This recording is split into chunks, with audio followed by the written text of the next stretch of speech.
నమస్తే. Welcome to our channel. నేను మిషాని. Honey trap కేసుకు సంబంధించి వైసీపీ నేత నరేందర్ రెడ్డి అయితే అరెస్ట్ అయ్యాడు. ఇంకా ఆ ఆరోపణలు ఏ విధంగా ఆయన ఎదుర్కోబోతున్నాడు? అసలు ఇంకా ఏం జరిగింది? దాని వెనక ఇంకెంతమంది ఉన్నారు? ఇలాంటి అంశాలను చర్చించే ముందు స్టూడియోలో ఉన్నారు సీనియర్ జర్నలిస్ట్ దుర్గకుమార్ గారు ఉన్నారు. వారిని అడిగి విషయాలను తెలుసుకునే ప్రయత్నం చేద్దాం. నమస్కారం సార్. నమస్తే అమ్మా. మన వీక్షకులకు కూడా. సార్, వైసీపీ నేత ఎంతో మంది వైసీపీ అధికారం కోల్పోయిన తర్వాత అరెస్టుల మీద అరెస్టులు జరుగుతూనే ఉంటున్నాయి. మరి ముఖ్యంగా ఈ రోజు చూసుకుంటే వైసీపీ నేత నరేందర్ రెడ్డి అరెస్ట్ అయ్యాడు. ఏం జరుగుంటది సార్? దాని వెనక కారణాలేంటి? ఇది హనీ ట్రాపే కాకుండా ఇదొక సైబర్ క్రైమ్‌గా కూడా మనం చూడాలమ్మా.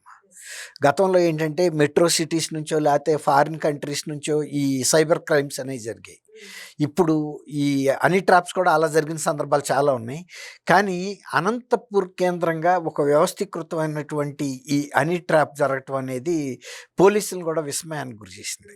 ఒక రకంగా అనంతపూర్ అనేది పాత డిస్ట్రిక్ట్ హెడ్ క్వార్టర్, అంతకుముందు ఉమ్మడి అనంతపూర్ డిస్ట్రిక్ట్‌కి. అట్లాంటి క్రైమ్స్ ఇంతకుముందు ఎప్పుడు కూడా అక్కడ జరగలేదు. అనంతపూర్ అనేది కొంచెం వెనకబడిన ప్రాంతం. కానీ యాజ్ ఏ అనంతపూర్ టౌన్‌గా డెవలప్‌డ్‌దే. అక్కడ కొన్ని గ్యాంగ్స్ ఏర్పడి నరేందర్ రెడ్డి అని అతను వైఎస్ఆర్‌సీపీ లీడరు. అతని గైడెన్స్‌లో వీళ్ళు ఇన్‌స్టాలో పోస్టింగ్‌లు పెట్టి కొంతమంది యువతుల్ని రంగంలోకి దించి వాళ్ళ ద్వారా రాష్ట్రంలో వివిధ ప్రాంతాల్లో యువకులకి వలపు వల విసురుతున్నారు.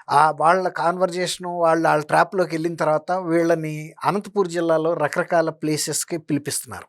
వీళ్ళేమనుకుంటున్నారంటే ఆ అమ్మాయి ఏదో ఇతన్ని ప్రేమించిందని, ఇతను కోరుకుంటుందని, కావాలని అడిగింది కాబట్టి వీళ్ళు వెళ్ళిపోతున్నారు. అంటే సరైన అవగాహన లేకుండానే. అక్కడ ఏం ప్రమాదం పొంచి ఉందని కూడా వీళ్ళు అనుకోవట్లేదు. కేవలం ఎవరో అమ్మాయి నా వలపు ప్రేమలో పడిపోయింది కాబట్టి నేను ఆస్వాదించొచ్చు అన్న ఆశతో వాళ్ళు అక్కడికి వెళ్తున్నారు. వీళ్ళు ఒక రకంగా చాలా పెద్ద ప్రమాదంలో చిక్కుకుంటున్నారు అక్కడ. ఒకటేంటంటే వాళ్ళు ఆ అమ్మాయి ద్వారా ఆ వెనకాలన్న గ్యాంగ్ వీళ్ళ దగ్గర ఉన్న డబ్బులు, బంగారం, సెల్ ఫోన్స్, విలువైన వస్తువులు ఏది ఉంటే అవి దోచేసుకుంటున్నారు. తర్వాత ఆ అమ్మాయితో అంతరంగికంగా ఉన్నప్పుడు ఫోటోలు అవి తీసి వాళ్ళని ఇరికిచ్చి బ్లాక్‌మెయిల్ చేస్తున్నారు. తర్వాత వాళ్ళ కుటుంబ సభ్యులకి ఫోన్ చేసి బెదిరించి డబ్బులు వసూలు చేస్తున్నారు. అంటే ఒక క్రైమ్ కాదు, ఒక రకం కాదు. వాళ్ళకి ఎట్లాంటి అవకాశాలుంటే అలా కూడా చేస్తున్నారు. అలాగే ఇప్పుడు రంగమ్మ అనే ఆమెను ఒక గ్యాంగ్ లీడర్ ఆమె. ఆమె ఇసిరిన వల ఎక్కడికి ఇసిరింది? పల్నాడులో ఒక యువకుడికి ఇసిరింది. అతను చిక్కుకున్న తర్వాత అతన్ని గుత్తికి రమ్మన్నారు. ఇతను అమాయకంగా వెళ్ళిపోయాడు. నిర్మానుష్య ప్రదేశానికి తీసుకెళ్లారు. చేయాల్సిన దోపిడీ, దౌర్జన్యం అంతా చేశారు. అతను పోలీస్ కేసు పెట్టినప్పుడు పోలీసులు రంగంలోకి దిగితే అతను ఓంప్రకాష్ అని ఈ రంగమ్మకు ఒక డ్రైవరు. వాడు ఆ అమ్మాయి తమ్ముడేనని చెప్తున్నారు. ఇట్లా వీళ్ళంతా కూడా ఒక పాష్‌గా తిరుగుతూ ఇలాంటి క్రైమ్స్ చేస్తున్నారు. ఎవరికి అనుమానం రాదు. ఇప్పుడు ఆమె ఒక డ్రైవర్‌ని మెయింటైన్ చేసి ఆమె ఇలాంటి వల విసిరే ఒక కుంభకోణంలో ఉంటదని ఎవడనుకుంటాడు? పోలీసులు కూడా అనుకోలేదు. కానీ ఈ ఫోన్ ట్రాపింగ్ ఎంత చూసిన తర్వాత, ఈ క్లూస్ అన్నీ దొరికిన తర్వాత వీటిని సెటిల్మెంట్ చేయటానికి నరేందర్ రెడ్డి కొంతమంది పాత్రికేయులను కూడా, స్థానిక పాత్రికేయులను కూడా ఇందులో ఒక గ్యాంగ్‌గా ఏర్పడి వీళ్ళేదో పెద్ద మనుషుల్లాగాను, వీళ్ళు ఆ గ్యాంగ్‌లో సభ్యులే.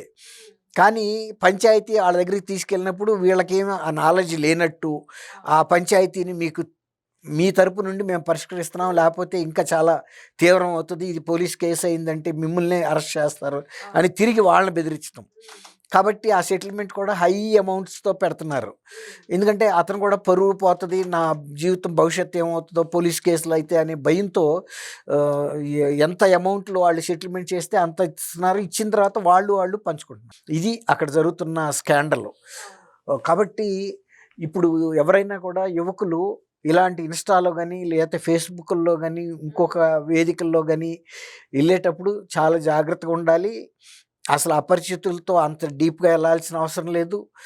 మరీ ముఖ్యంగా ఈ లేడీస్ పేరుతో వచ్చే ఇట్లాంటి ఇన్విటేషన్స్ వెనకాల ఎలాంటి ప్రమాదాలు ఉంటాయో గతంలో అనేక సార్లు జరిగినాయి. ఇది కొత్త ఏం కాదు. కాకపోతే అనంతపూర్‌ని కేంద్రంగా చేసుకుని ఇది నడపటం అనేది కొంచెం విచిత్రంగా అనిపిస్తుంది. అంటే అక్కడ కొంచెం పబ్లిక్ సమాజం అనేది ఒక చిన్న ప్రదేశం అది. మొన్న ఈ మధ్య తెనాల నుంచి కూడా మీరు గమనిస్తే అక్కడి నుంచి కూడా కొంతమంది యువతులు నగ్నంగా ప్రదర్శన ఇచ్చి వాళ్ళ దగ్గర టికెట్ అంటే 399 రూపీస్ 400 రూపీస్ ఏదో సంథింగ్ అట్లా స్లాబ్ రేట్లు పెట్టి వీడియోలు చూపించేవాళ్ళని మనం లైవ్ విన్నాం. అక్కడ కూడా పట్టుకున్నారు. నిజానికి తెనాలిది కూడా దీనికన్నా వరస్ట్ కేసు అది.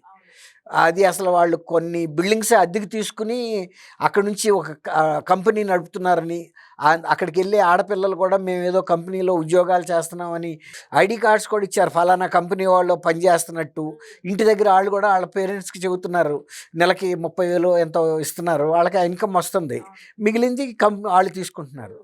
ఇలాంటివి చాలా జరుగుతున్నాయి. ఇప్పుడు ఎంత టెక్నాలజీ పెరిగిందో నేరాల్లో కూడా అంత క్లాస్గా పెరుగుతున్నాయి. డబ్బులు కూడా ఇంట్లో ఉండి కొంతమంది ఇలాంటి బిజినెస్లు చేసుకుంటా ఇంట్లో బెడ్రూమ్లో ఉండే సంపాదించుకునే పరిస్థితి వచ్చింది. దీని వల్లనే చాలా దాంపత్య జీవితాల్లో కూడా అనేక ఒడిదుడుకులు రావడానికి కారణం కూడా ఇలాంటి సంఘటనలు కూడా అనేకం జరుగుతున్నాయి. సమాజం ఒక రకంగా కొంత డిస్టర్బ్ అయిపోతుంది ఇలాంటి సంఘటనల వలన. ఎవరు మంచివాళ్ళో ఎవరు చెడ్డాళ్ళో తెలియదు. ఎవరికన్నా ఇళ్ళు అద్దెకి వాళ్ళన్నా ఓనర్లు భయపడుతున్నారు. చాలా అంటే వాళ్ళు ఏం బిజినెస్ చేస్తారో ఏంటో తెలియదు. రేపు తీరా పోలీసులు ఇంటికి వచ్చి తలుపు కొడితే కానీ తెలియని పరిస్థితి.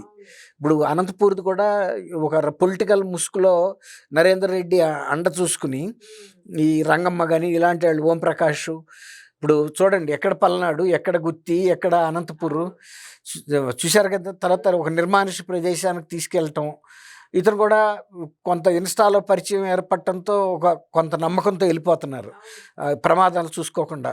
ఇలాంటప్పుడు కొన్ని హత్యలు కూడా జరుగుతున్నాయి కూడా ఇప్పటికీ ఆల్రెడీ. ఇప్పుడు అతను రెసిస్ట్ చేశాడు అనుకోండి, డెఫినెట్గా చంపేస్తారు. ఎందుకంటే వాళ్ళకి కావాల్సింది అతని మీద ఉన్న గోల్డ్, క్యాష్, సెల్ ఫోన్ కూడా చాలు ఇవాళ చిన్న వాటికి కూడా. తర్వాత ఈ స్కాండల్ బయటకు వస్తుందనే భయంతో కూడా వాళ్ళని లేపేస్తారు. అట్లాంటప్పుడు సరైన ఆధారాలు కూడా అసలు అతని ఐడెంటిటీ కూడా మనం చెప్పలేరు ఎవరు పోలీసులు. ఇక ఏదన్నా ఒక 2-3 రోజులు అయ్యేటప్పటికి కొంత బయటపడుతుంది తప్ప, అంటే అంత ప్రమాదకరమైన ప్రదేశాలకి పరిస్థితుల్లోకి యువకులు వెళ్తున్నారనేది అక్కడ మనం ఆలోచించాల్సిన విషయం.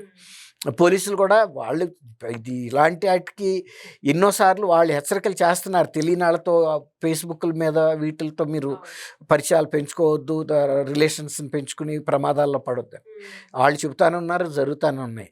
కాబట్టి మనం దీని మీద ఏమి చెప్పగలిగిన పరిస్థితి లేదు. పోలీసులు అయితే మాత్రం ఇమ్మీడియట్గా అతను అరెస్ట్ అయితే చేశారు, ఆ రంగమ్మని, ఓంప్రకాష్ని కూడా. కానీ పబ్లిక్ కూడా అప్రమత్తంగా ఉండాల్సిన అవసరం అయితే ఉంది. Okay, thank you sir. Thank you అమ్మ శాలిని, మన వీక్షకులకు.